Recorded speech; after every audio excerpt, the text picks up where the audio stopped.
Compadre Francisco, como vais de glória, e a comadre Clara, e a irmandade toda, nós aqui na terra vamos mal vivendo, que a cobiça é grande e o amor pequeno, o amor divino é muito pouco amado, e é flor de uma noite o amor humano. Metade do mundo definha de fome, e a outra metade de medo da morte. A sabe a loucura do santo Caríssimos e caríssimas, São Francisco de Assis, rogai por nós.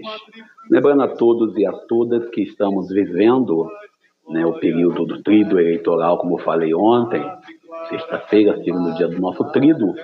Ontem eu falei sobre a importância da formação, com a finalidade de conhecer o papel de cada vereador e que ele pode, o que não pode. Ontem, por exemplo, eu estava vendo uma matéria, que a gente viu, falando que tem vereador prometendo construir presídio, por exemplo, prender todos os marginais da cidade. Primeiro que o vereador não constrói nada, quem faz é o executivo, ele propõe, faz proposta de lei. E segundo, que construir presídio, construir questão de casa de detenção é feito pelo governo do estado e pelo governo federal. Ou seja, isso não cabe à cidade. Também eu vi outro vereador falando que iria mandar fechar todas as clínicas de aborto. Bom, ele tem poder de mando. Novamente, volto à questão de saber o seu papel. E um vereador ainda falando que ia liberar o porte de arma na cidade para todo cidadão de bem. Estamos bem mesmo, bem ferrado.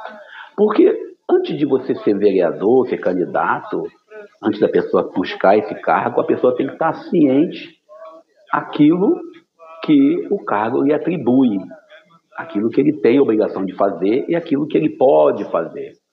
Nem sempre a gente, em nossos cargos, seja qual for, a gente não tem a autonomia que queremos ter. E, às vezes, quando temos alguma autonomia, a gente não quer tê-la. Mas deixa isso quieto.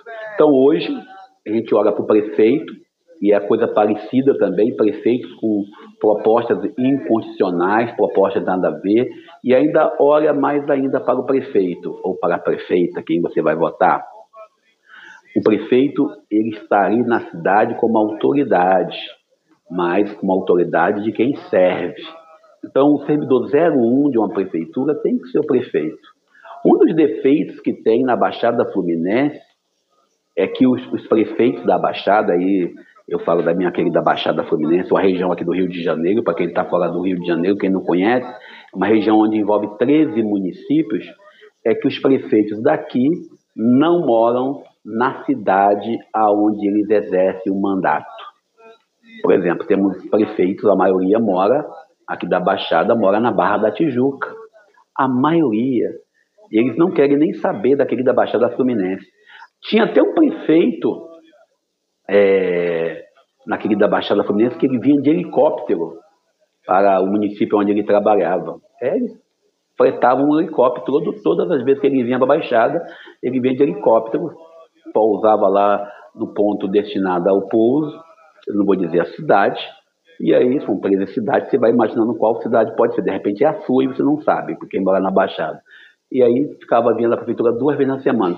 E o prefeito não é prefeito apenas na cidade onde ele mora, é prefeito onde ele chegar, prefeito da cidade X. Ele não é só prefeito no dia que atende ao público, ele é prefeito 24 horas. E também não é para vir na prefeitura apenas 2, 3 dias na semana. O prefeito, é a obrigação dele, inclusive no Rio de Janeiro, algumas cidades do Brasil, o prefeito tem um palácio onde ele mora, o palácio do prefeito. Tem uma casa, uma mansão onde ele mora, que é uma mansão do município. Naquele da Baixada Fluminense nós não temos isso. O prefeito, ele mora na sua própria casa e geralmente ele coloca na certidão lá do RE que ele mora no endereço tal, na cidade, e acaba residindo na Barra da Tijuca ou em outra cidade, em outra cidade onde ele é menos conhecido ou onde ele não vai ser importunado pelo eleitor que ele pediu voto na época da eleição. Bem, gente, Ontem teve o debate no Brasil inteiro, né, das cidades capitais, onde a TV Globo notificou. E São Paulo, o Boulos deu show, né? O Boulos do PSOL deu um show quando ele mandou todos entrarem no seu Instagram e ver que ele tem, né, um laudo dizendo que ele não tem consumo de drogas. Enquanto o Pablo Marçal foi acusado de usar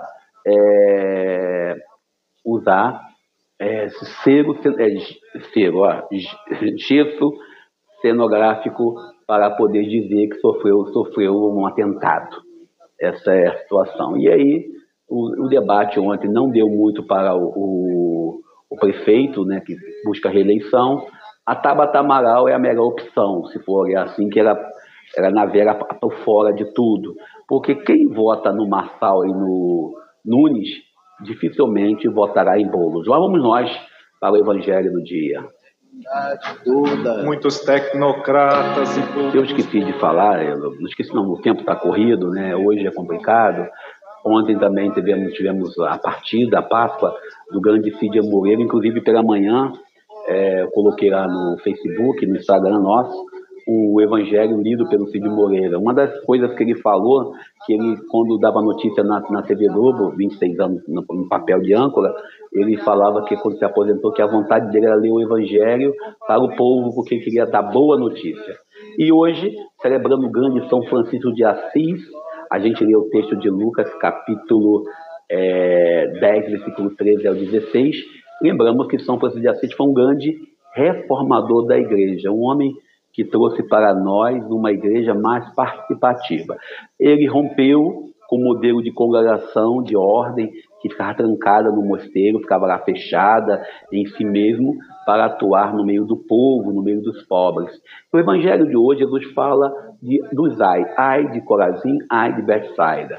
Jesus traz para nós um lamento, que às vezes a pessoa vê milagre, vê cura, vê as coisas e esquece de fazer a penitência.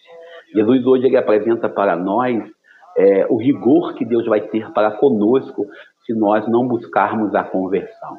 E aí ele fala bem claro que quem recebe a um apóstolo, recebe a ele e ao Pai que o enviou. A gente, quando fala em ser apóstolo, não é buscar o título de honra. A exemplo de São Francisco de Assis, que, hora nenhuma, ele quis causar uma reforma como causou na igreja. Ele apenas viveu a sua fé. E uma das coisas que São Francisco destaca é a dama pobreza. E hoje, ouvindo aí o desabafo de São Francisco, né, a gente pensa bem quão nós estamos distantes. Eu falo nós, porque eu também, você e eu, não sei, particularmente eu tenho, daquele modelo sonhado por Francisco de Assis, uma igreja para o pobre, do pobre e pelo pobre. Como nós estamos distantes do modelo sonhado por Jesus, porque muitas das vezes nós fazemos concessões. Nesse período eleitoral, todo mundo começa o seu comício falando em nome de Deus, falando em nome de Jesus, invocando as honras de Deus e falando, né, que se Deus quiser, Deus é Jesus, etc. e tal. Causando assim, vamos dizer assim, uma cartaz naqueles que são evangélicos, muitas das vezes.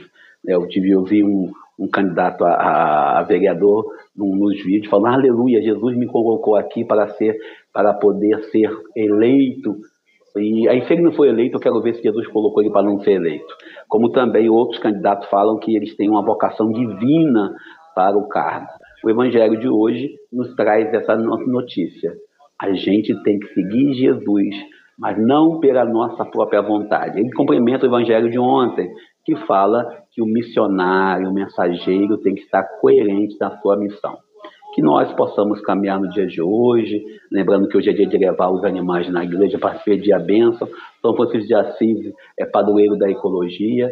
Que possamos nós, a exemplo de São Francisco, sabermos cortejar a dama pobreza. E hoje, de forma especial, rezemos pelas eleições e pelos todos os candidatos que nós conhecemos. Deus nos abençoe e nos ajude. Eu sou Daniel Nonato. irmandade toda. Senhora, a pobreza, a perfeita alegria andam mais nos livros que nas nossas vidas. Há muitos caminhos que levam a Roma, Belém e o Calvário saíram de rota. Nossa madre igreja melhorou de modo, mas tem muita fúria e carisma pouco. Frades e conventos criaram vergonha, mas é mais um jeito que por vida nova. Compadre Francisco.